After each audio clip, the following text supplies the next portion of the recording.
Hi, when I make my videos, I normally use my Smartboard software along with my Airliner because in math, having to work problems, I feel that this is the best way to use this in a math class.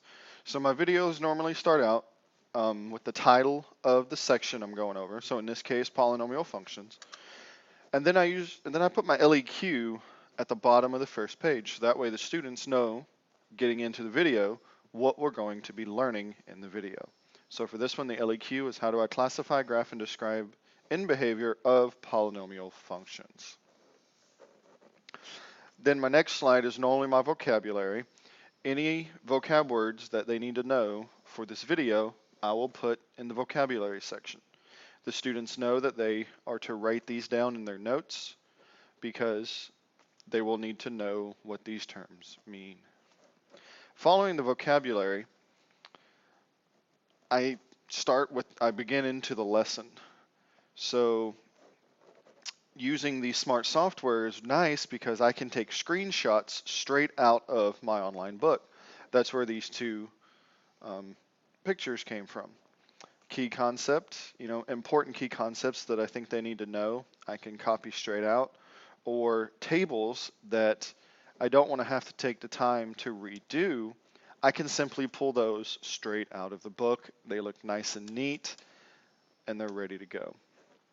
So after I teach the lesson, then I go over one or two problems with the students, like for here, classifying polynomials.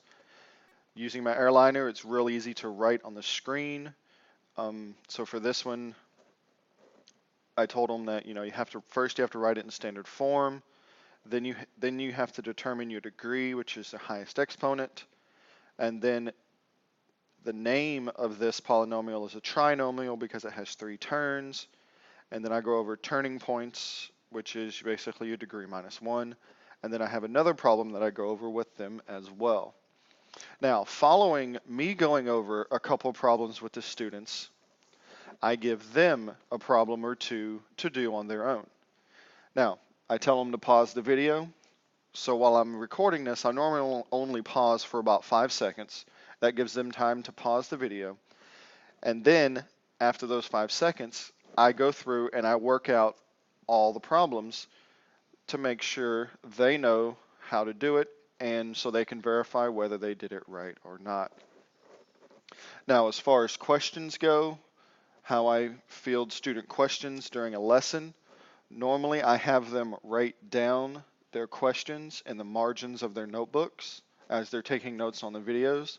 So that way, when they get to class the next day, they can simply ask me those questions while they're working on the assignment, or they can ask their friends those questions while they're working on the assignment throughout the day, and I just wander around the room, taking their questions table by table as their questions occur. So that's a short overview of how I do my videos for my flipped classroom.